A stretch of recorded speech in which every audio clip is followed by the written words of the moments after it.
Senator Hontiveros, ang tagal na rin naman itong advokasya niya. Kung talagang merong kaso, dapat na pailan. Yun nga ang tanong kay dating Senator Laila de Lima.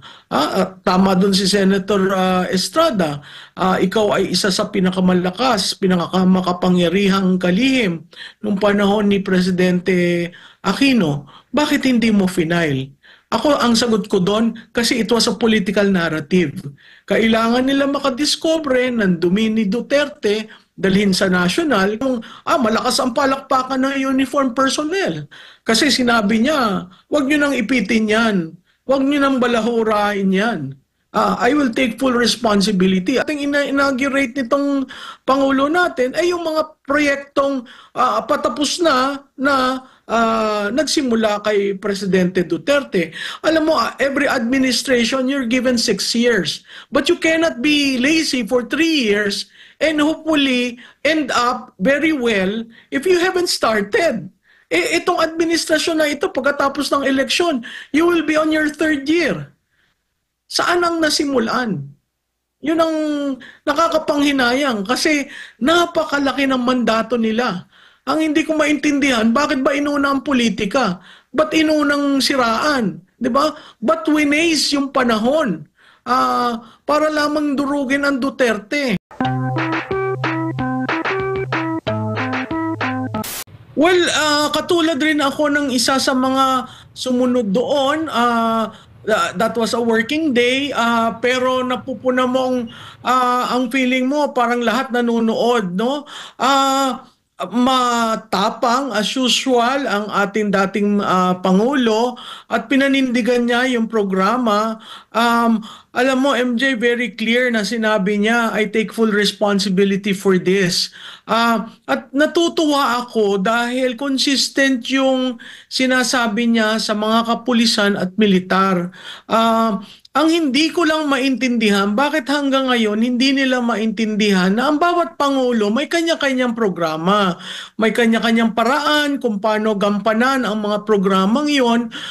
Dito lamang, panay, kung babalikan natin kasi, yung DDS, 2016 narrative yan. At yung pagpunta ni dating kalihim Laila de Lima sa Davao was essentially para sa kampanyang naratibo. So, hindi ko maintindihan bakit yung kampanyang 2016 ay patuloy na nabibigkas sa halls of Congress, no? Tama yung sinabi niya, kung ako'y nagkamali, di kasuhan niyo ako. Hanggang ngayon naman wala tayong nakikitang kaso.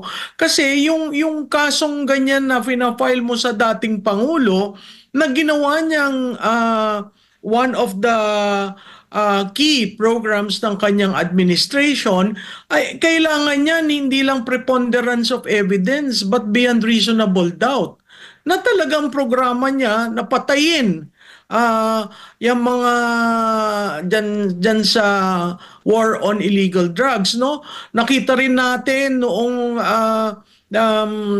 kanyang pananalita na clearly ang pinoprotektahan niya yung mga biktima.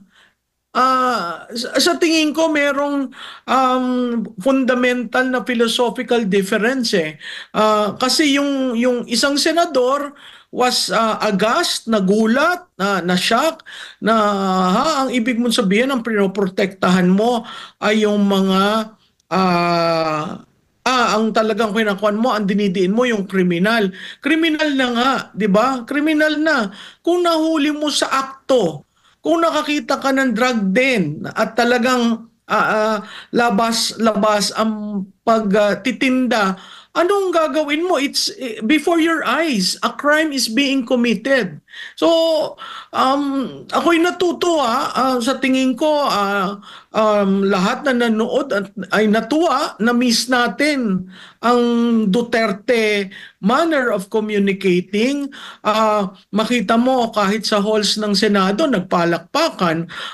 Natuwa rin ako dun sa presser kasi nakita mo yung darling siya ng media. Hindi naman siya ay isang leader na hindi mahilig sa PR. At throughout his term parati niyang binabatikos ang ilang member ng media.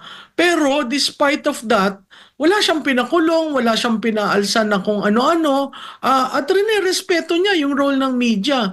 So makikita mo yung endearment sa media sa pagtatanong, sa mga lokohan nila. Nakita ko nga ikaw doon, si MJ yata ang nagmo-monitor no, na napakaganda yung banter with media.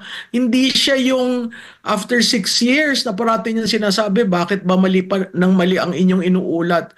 Pero yung press conference na yon, nakita mo na um, naging endearing ang Pangulong Duterte sa lahat ng whether mamamayan ka, media ka, at nakita natin na yung mga kasundaluhan, lalo na yung mga dati na naging chief of police, parati niyang sinasabi, ang barometro ko kung anong ginawa ko sa Davao, yun ang ginawa ko sa bansa. Kung nagkamali ako, inaako ko ang pagkakamali.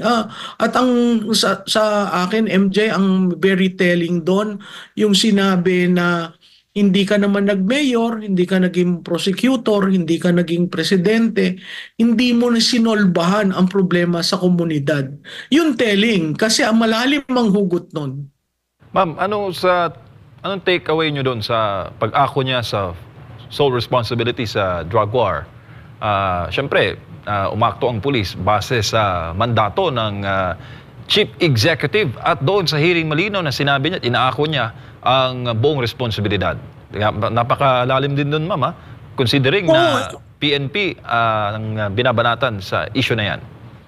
Oo, MJ, alam mo, pag leader ka kasi,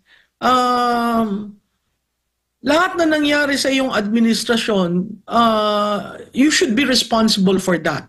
I think yan yung mantle at heaviness of being a leader, especially in our country, no? Ang pangulo, very leader-centric tayo.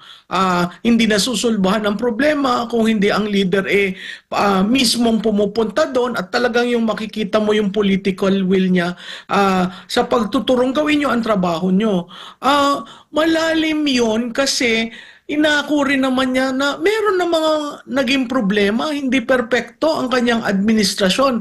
And for that matter, walang administrasyon na perpekto, whether dito sa bansa natin o sa ibang bayan, no?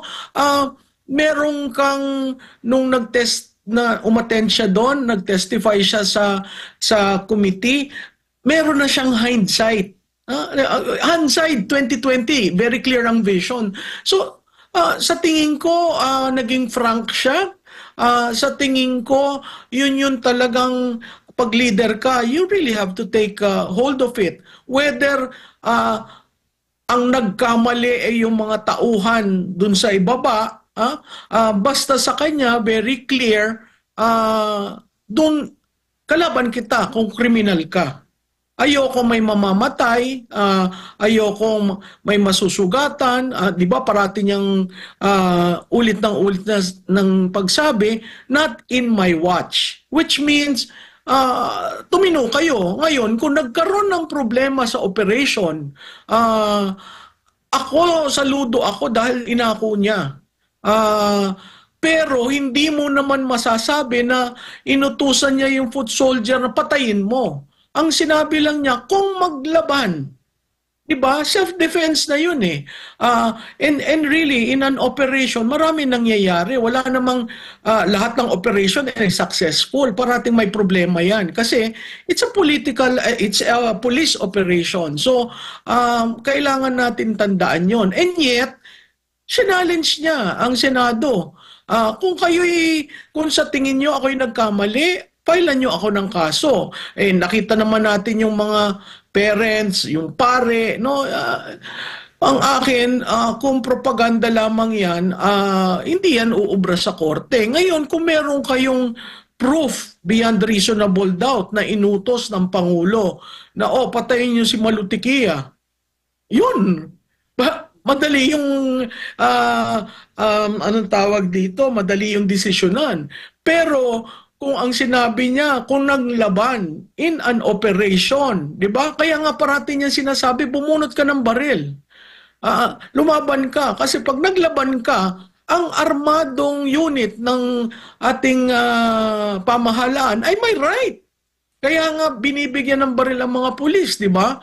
Yun nga lang, pag may umabuso, kailangan managot rin. Yung ng abuso, hindi yung commander-in-chief. Kasi sa operation, wala naman doon ang Pangulo eh. So makikita natin, among the president, kung babalikan natin ang tanaw lahat ng mga presidente post EDSA, makikita mo, meron namang mga operations na hindi naging maayos. Pero sinong Pangulo ang nagsabing, I take full responsibility? Siya lamang. Kaya doon sinasaluduhan ko si Presidente Duterte. Ma'am, bago si Partner Admar, yung mga tinuran ni Senator Hontiveros kay PRD, unang-una, o ikukumpara natin, abogado, piskal, si dating Pangulong Digong, mayor, nagpresidente, nag-congressman, nag-vice mayor. Yung sa mga banat niya, ma'am, hinggil sa war on drugs, ano tingin mo, ma'am? Nagiging mabuti bang halimbawa itong si Risa Hontiveros sa mga nagnanais na maging senador come 2025 elections? Well, alam mo, mali kasi ang approach ni Kaayo eh, no? Bakit ko masabing mali? Unang-una, very emotional. Linalagyan niya yung emotions dun sa mga kaso. Oo, may namatay. Oo, may nasugatan. Oo, may nawalaan ng mahal sa buhay. Pero hindi yun ang sum total na nangyari. Uulitin ko, sa lahat ng operasyon, minsan may sumasablay. Walang perpektong operation. At yan, ginawa na. Plinanado yan ng mga pulis. No? Ang pangatlo, makikita mo talaga yung philosophical difference. Si Presidente Duterte, nasa side ng biktima eh. Ayaw niyang magkaroon ng biktima. Si Senator Hontiveros, nasa side ng kriminal. Oo, hindi pa adjudicated by the court, pero nanlaban, anong gagawin mo? So, makikita mo yung kanyang pananalita. Siguro ang challenge na lang kay Senator Hontiveros, ang tagal na rin naman itong advokasya niya. Kung talagang merong kaso, dapat na pailan. Yun nga ang tanong kay dating Senator Laila de Lima. Tama dun si Senator Estrada. Ikaw ay isa sa pinakamalakas, pinakamakapangyarihang kalihim nung panahon ni Presidente Aquino. Bakit hindi mo final? Ako, ang sagot ko doon, kasi it was a political narrative. Kailangan nila makadiscover ng dumi ni Duterte, dalhin sa national, kasi yung 2016 was a presidential campaign season. At yung naratibong yon very, very clear para magamit nung kanilang kandidato. Sa kanya, nakikita mo na respeto pa rin siya despite ng balahura na ginagawa sa Duterte. Makikita mo na leader, na yun ang leader na kailangan natin. Napakahirap yung ginawa niya kasi malapit ng eleksyon at ang mga tao naghahanap ng ibobotong kandidato. So kung ang hinahanap nila ay yung mga karakteristik na pinalakpakan, na pinakinggan, na sinusundan kay Presidente Duterte, sa tingin ko may pag-asa tayong yung tinatawag may whiff of fresh air na ang mga tao naaalala nila ngayon, nasa back ng bawat kandidato, whether lokal o national, no? Meron na nga nagsalita na congressman na namimiss daw ng tao kaya nakinig ang mga tao. Merong mga local candidates na local chief executives na nagpalakpakan nung sinabi niya na hindi mo nasosolbahan ang mga problema sa komunidad. Meaning, hindi mo alam kung anong komunidad mo, hindi mo alam ang ground mo. Merong malakas ang palakpakan ng uniform personnel. Kasi sinabi niya, huwag niyo nang ipitin yan. Huwag niyo nang balahurain yan. I will take full responsibility. At saka alam mo, Admar, ang telling, yung colonel na nagsalita, kita mo yung anguish niya sa nangyari sa kanya. Nakita mo yung usapan nila ng mag-asawa no nangyari sa house at yung mga pinapasabi sa kanya. Ako saludo ako doon, no, kasi biro mo ino-offer ka ng magiging general ka pero ang sabi mo nga okay na ako dito kisa gawin ko yung pinagagawa nyo. Yung mga ganyan, iilan lang eh. Yan, si Sir, no? Iilan lang ang matatapang dito sa administrasyon na ito. Kasi takot. Kasi napakita ng administrasyon na ito, hindi ka susunod, kakasuhan kita. Hindi ka susunod, hahanapin kita. Hindi ka susunod, plantahan kita ng kung ano-ano. Hindi ka susunod, tingnan mo dun sa farm, nagkakagulo. Hindi kayo susunod, lalagyan ko kayo ng kaaway. So, itong politics of destruction, hindi dapat yan nalalagay sa sitwasyon natin ngayon. Pero kaya maraming tahimik at takot at hindi nagsasalita. Dahil iniisip nila, paano ako kung ako'y kandidato? Paano ako kung wala akong pondo? No? Paano ako kung hindi ako makakapagbigay ng ayuda sa aking mga constituents? So, na-perfect ng administrasyon na ito ang pananakot na you're not drawing gun, but takot sila dahil pinapakitaan ng mga ehemplo na kuminsan tayong nanunood lamang at nag-oobserba, napapailing tayo kasi talagang may mali. Prof, kumbaga parang nagising. May tuturing mo bang silent majority ito mga supporter ng dating Pangulo at medyo maingay lang talaga yung mga kritiko? At nung nagsalita na ang Pangulo at meron ng kumuha sa kanya kasi kung matatandaan natin during mga maisog rally, limitado ang nagiging pag-spread noong mismong information, no? Yung kanya mga sinasalita.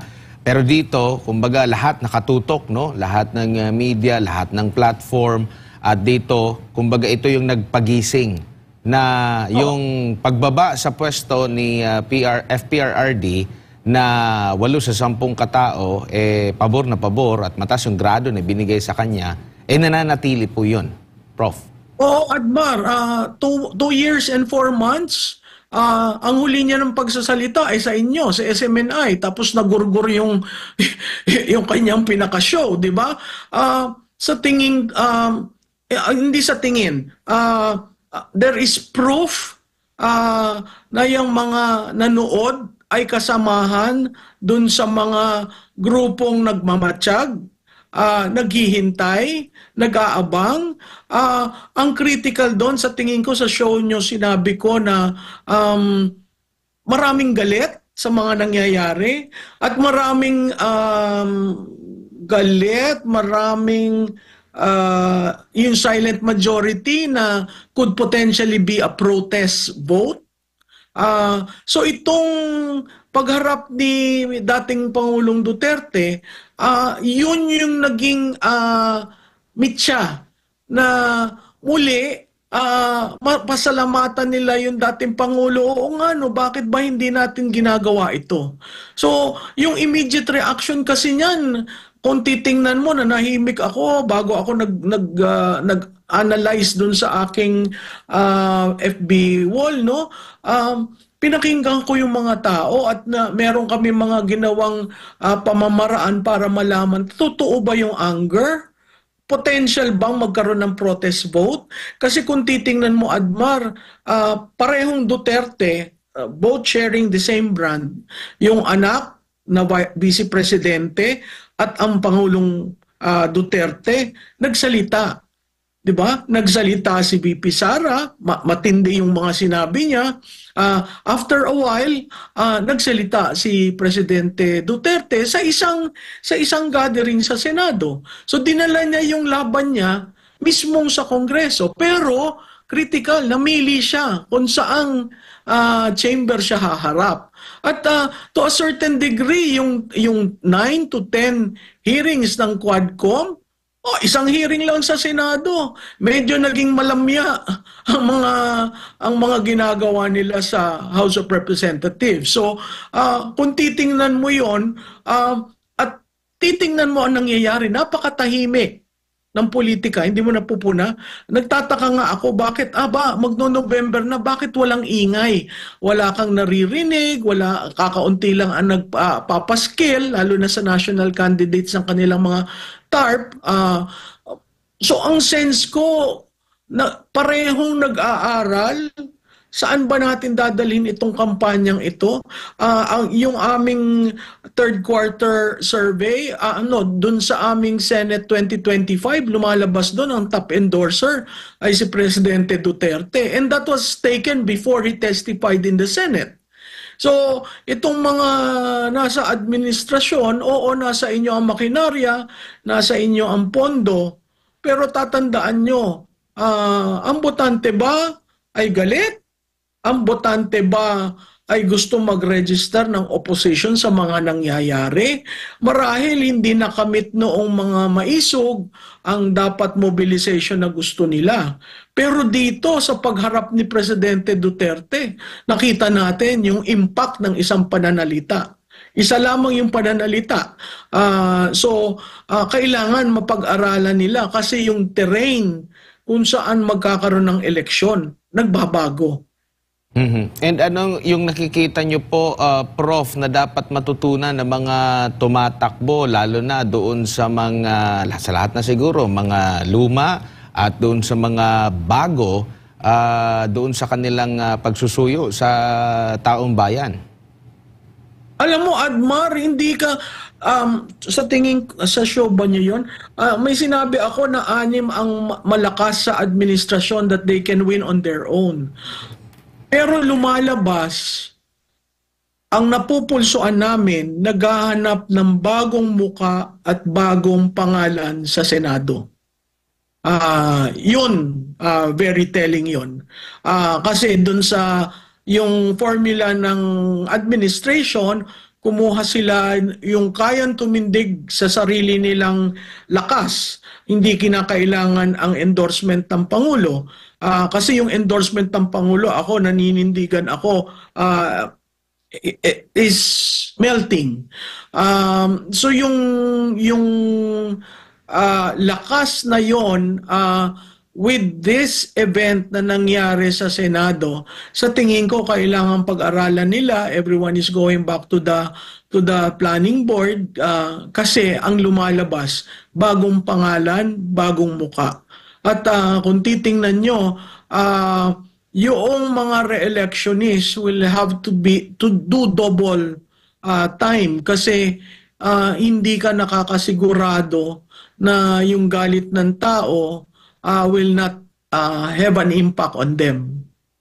Ma'am, speaking of mga bago sa Senado, isa po dyan si senatorial aspirant Pastor Polo C. Kibuloy at isa po sa mga isusulong niya sa Senado kapag siya po ay pagkatiwalaan ng taong bayan is yung pag-repeal sa Concurrent Resolution number 10, yung pong liquidation by certification. Gaano kahalaga ito, ma'am, na maibalik sa taong bayan yung transparency, lalo na sa paggasta sa pera nating lahat sa legislatura? Maganda yan, ha? Maraming papalakpak dyan kasi ang unang kailangan talaga natin ay budgetary reform. Budgetary reform in ensuring na accountable at transparent ang lahat nakakakuha ng pondo ng bayan. So napakahalaga yan na dapat yung 350 plus 24 senators will be able to account for every centavo. Hindi naman natin sinasabi na kakasuhan, hindi lang, reportorial. Ipakita nyo magkano ang ginastos nyo, saan nyo ginastos. Napakahalaga niyan. Sa tingin ko, alam mo, kung titingnan natin si Senator Ping Lacson, yan ay mabusisi sa budget, di ba? Yan ay hindi tumatanggap ng pork. Pero, dahil siya ang nag-author nito, mukhang ang mga tao ngayon nag-iisip kay Senator Ping Lacson. Bakit mo naman inotor ito? Considering, hindi ba may conflict? Nag-author ka ng ganyan, pero ikaw ang talagang eagle eyes sa budget. So itong posisyon ni Pastor Kibuloy, maganda yung tingnan natin, magandang mapakinig natin siya, ano ba talaga ang plano niya, at ano ang alternatibo. Pag rinipil mo, kasi kwan lang naman yan, joint resolution hindi naman batas. So, kung magka-file siya ng setting that aside, o magfa-file siya ng Republic Act in mandating how you ensure accountability and transparency in the operations of Congress, napakagandang advocacy yan. At sa tingin ko, maraming sa ating mga kababayan ang papayag dyan. Kasi iilan lang naman ang pondo natin. Pataas ng pataas ang ating utang. No? Nakita ko yung percentage to GDP ng ating utang, talagang manglulumo ka. Ang sasabihin mo, saan pa tayo kukuha ng pondo? Kung hindi yan gagawin, hindi magiging transparent. Walang magiging accountable. Uulitin natin may mandato. Yung part niyang debate na yan, may mandato ang mga legislators, which means nanggaling sa taong bayan yung right nyo to do your functions. So humihingi kami ng accountability at transparency ninyo.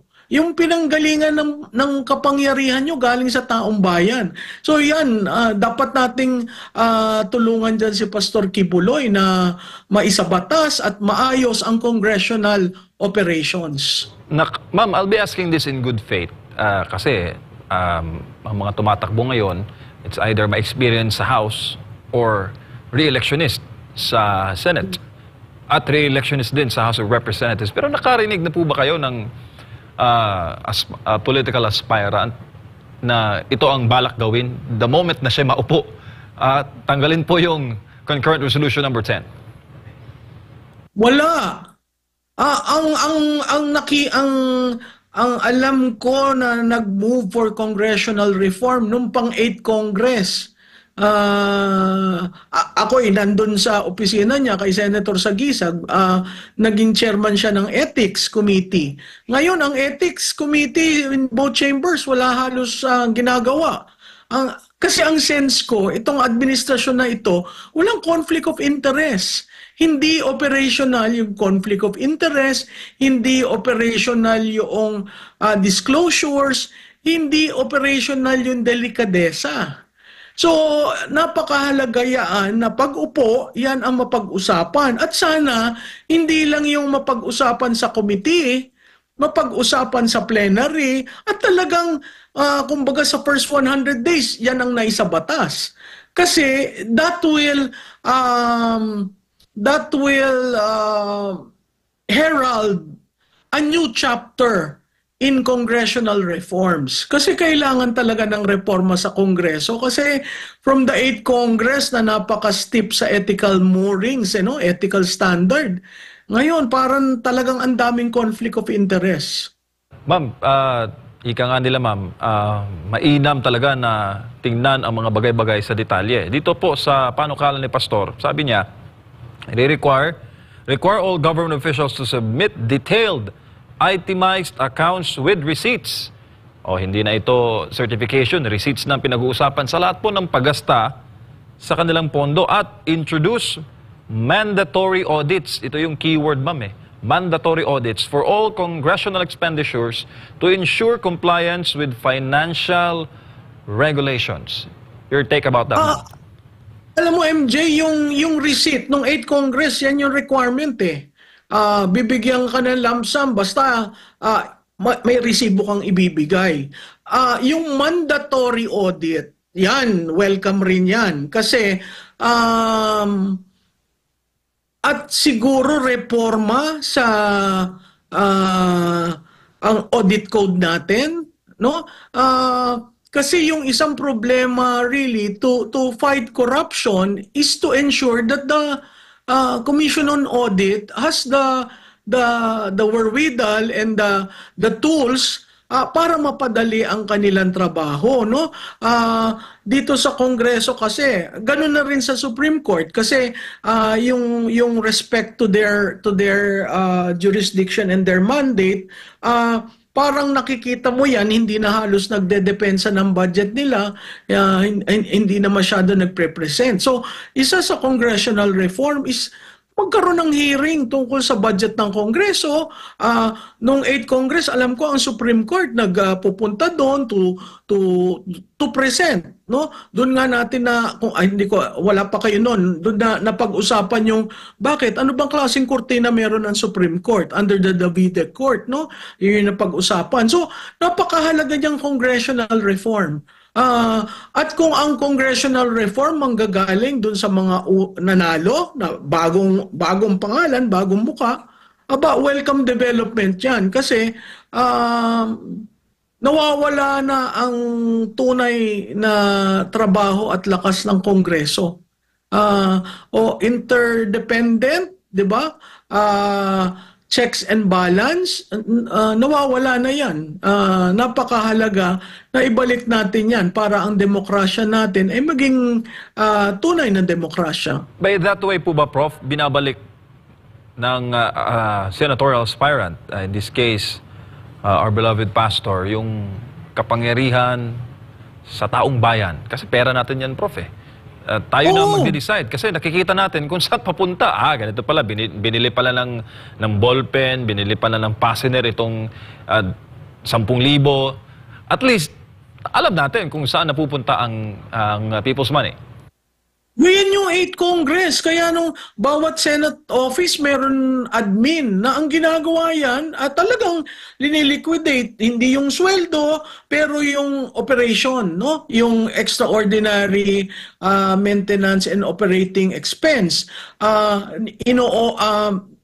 Kailangan rin ng resibo yung dyan sa iyong congressional office kung saan mo ginamit. Kasi ang House at Senate are allowed to get their satellite office and district office. So, ang laking trabaho noon. Natandaan ko nung kami dun kay Senator Sagisag, meron kaming admin, meron kaming accountant. Yan ang ginagawa, talagang paperwork. And again, babalik ako, nung 8th Congress, very particular, si Senate President Salonga, kung saan gagastusin ang pera. At gusto niya, ang bawat senador, may full disclosure. Ito ngayon, parang hindi mo maintindihan kung ano nangyari talaga sa pondo. At hindi natin alam magkano ba ang operating expense. Yun na lang, yung basic information. That's one. The second is the actual liquidation, no? And the third is the accountability. Napakahalaga niyan. Kung maisa sa katuparan yan sa panukala ni Pastor Kibuloy, talagang that will be the start of a newfound strength by the people through Pastor Kibuloy. Ma'am, maiba lang ako ng pihit. Ito pong mga nangyayari ngayon, ma'am, at ang pagsusulong ng major reforms sa pamahalaan ay for one, isa dyan sa mga nagsusulong talaga ng transparency sa gobyerno, itong mga bagong kandidato, si Pastor Apollo C. Kibuloy, isa dyan, yung pagbabalik sa identity natin ng mga Pilipino na tayo mga matatapat. Yan yung mga pinaglaban ng mga, ng mga ninuno natin, kasama ng paglaban nila na magkaroon tayo ng kalayaan. Alam mo, MJ, kahapon ako'y nakumbida uli sa National Defense College, no? Doon sa programa ng MNSA. Ang tinuro ko ay yung mapping topics on national security. Alam mo, ako'y natutuwa, may nagtanong doon at nagpanukala ng national identity at culture. Ano ang culture sa national security, bakit hindi nalalagay doon sa usapin ng ang national identity in terms of forming our national security strategy. So malaking bagay yan. Hindi na legislate ang culture, pero certainly ang national identity can be put together and can be promoted as an advocacy of a senator, no? Mahalaga kasing ang dami na nating batas ang napaka-importante na function ng Kongreso ay yung oversight. Kung titingnan natin mula Commonwealth years hanggang ngayon, ano ba yung mga batas na hindi na nagagamit? Di-set aside natin yon. Ano yung batas na kailangang i-review at i-amend? Ang dami niyan.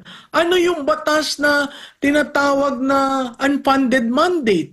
Alam nyo ba na meron tayong Republic Act mandating a library in every municipality? Hindi yun natuloy dahil walang pondo. Merong tayong batas na mandating a child, ano yung linalagyan mo ng mga bata, child care center in every municipality. Hindi yun natuloy.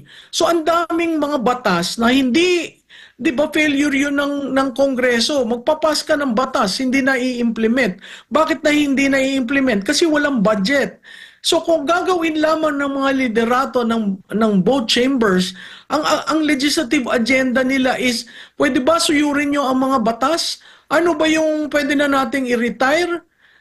Kasi hindi alam ng tao, minsan sasabihin, oh, you're in violation of swerving. Seriously, meron bang violation na ganun sa traffic code? So, itong mga ito ay kailangan magawa kasi kung padami ng padami ang ating mga batas at hindi naman na nasasakatuparan, i.e. Maharlika Fund, no? Bagong-bago yan, renash. Pero hindi na i-implement. Walang reportorial na nangyayari. Nandun sa batas every month. Hindi natin nakikita. So, imbis na in aid of legislation ang ginagawa at politics of destruction and character assassination, abay gawin nyo yung inyo talagang role as legislative, which is to do an oversight on laws, to do an oversight on programs, at hindi yung oversight nangyayari lamang pag budget season.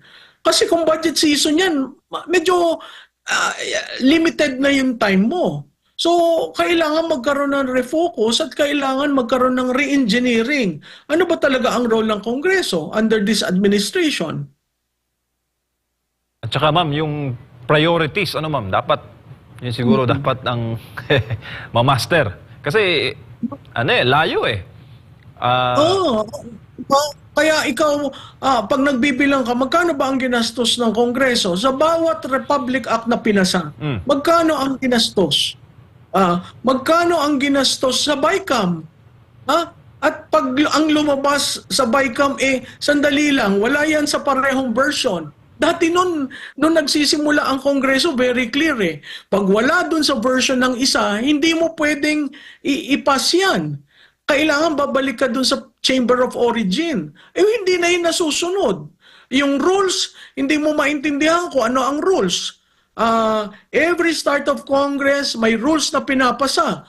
Biglang sasabihin, hindi, itong rules na ito sa Quadcom, iba. Suppletory. I mean, ang daming gobbledygook na minsan hindi mo maintindihan. Di ba ang demokrasya, ang pinoprotektahan ng demokrasya ay right ng minority. Kasi ang majority, sila ang nandun eh. So, ang daming nagkamali sa simula nitong 19th Congress. Sana maisaayos sa 20th Congress. Ma'am, ika nga nila ma'am sa Kongreso, both houses of Congress, the single most important legislation na kanilang pinapasa yearly is yung pambansang budget. Yung mga tumututok ngayon sa pambansang pondo, mayorya po ay mga datihan na. Kumbaga, mga old school, may experience na sa budgeting. How important, ma'am, na sa susunod na budget cycle after the 2025 midterm elections, yung pananaw ng isang bagong mukha sa Senado to inject reforms and scrutiny sa budget natin na, alam mo, may bago na naman na point of view ng isang legislator na, hindi pwede to. Ganito pala nakasanayan nyo, balik tayo sa una. Ito yung tama. Ganun, ma'am. Alam mo, MJ, maganda yung sinasabi mo eh. No, kasi nung there was a time na merong effort sa Kongreso na magkaroon ng General Accounting Office. Ang problema mo kasi ngayon, ang Kongreso nagre-rely sa data ng executive. Ang Kongreso nagre-rely sa DBM, 'di ba? Hindi sila nagkakaroon ng effort na talagang may sariling accounting office na talagang tinitingnan. Kasi ikaw ang power of the purse. Oo, merong CPBDO, yung Congressional Planning and yung sa House at saka LBRRMO sa Senado, yan ang nagtitingin sa mga polisiya tungkol sa budget. Pero makikita mo dun sa proseso ng budget call, hindi sila masyadong coordinated sa executive. Sa tingin ko, pagpasok ng bago, kung sabihin mo anim ang makapasok na bago, kailangan yung anim na yon will band together, put up their own technical staff and get their experts so that yung anim handa. Kasi anong nangyayari sa Senado, pag nanalo, o you're on your own na, kanya-kanya. O nung buhay si Senator Defensor, sinasabi niya sa mga baguhan, o wag ka muna kayo magtatanong, wag muna mag-privilege speech, basahin niyo ang rules. 'Di ba? Iyon ang napaka-importante, at napaka-importante na may secretariat ka na lalo na dun sa bago, na alam, na expert sa budget. Kasi dun nagsisimula ang panukala. Ano ba ang reform na gagawin nyo? Sa tingin ko, dito sa darating na eleksyon, kailangan meron tayong champion tungkol dyan sa budgetary reform. Kasi nakita natin yung impact. Magkaroon ka ng 800 billion unprogrammed, no? Tapos may special provision doon na ang pwede lang maka-release ng unprogrammed ng AKAP ay ang speaker, no? Nagkaroon ka ng inalis mo ang counterpart fund ng foreign assisted project.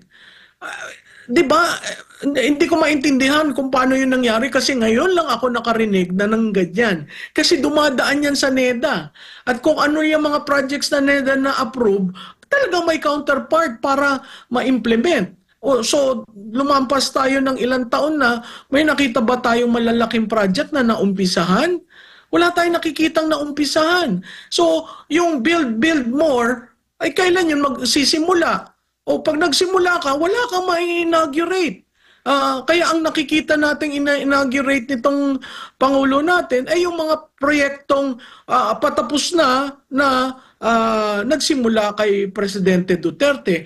Alam mo, every administration, you're given 6 years. But you cannot be lazy for 3 years and hopefully end up very well if you haven't started. Itong administrasyon na ito, pagkatapos ng eleksyon, you will be on your 3rd year. Saan ang nasimulan? Yun ang nakakapanghinayang, kasi napakalaki ng mandato nila. Ang hindi ko maintindihan, bakit ba inuna ang politika? Ba't inunang siraan? 'Di ba? Ba't winaste yung panahon para lamang durugin ang Duterte? Para siguradong sa 2028 may isang mabango. Hindi, magtrabaho kayo. At ang taong bayan, pipili. Ito masipag. Ito may ginawa. O kung ang recall mo ito, ayuda ng ayuda. Ito, binili na ang lahat. Ito, yumaman. 'Di ba? Sa 3 years, yumaman. Pag titingnan mo, ay grabe na ang media empire nung nakaupong isang leader. Ang grabe na ang mga issues na lumalabas. Ang daming binibiling properties. Nakakapanghinayang. Kasi kung sana nagkaroon ng independent House of Representatives, 'di ba? Hindi pinsan. Doon pa lang meron ka ng conflict of interest sana napaayos, at sana talaga ang presidente as the leader of a huge majority sabi niya, hindi, sandali lang, huwag tayong ganito. Kasi he allowed everyone to do their thing. So ngayon sa midterm, parang what do we claim? 'Di ba? Napakahirap niyan.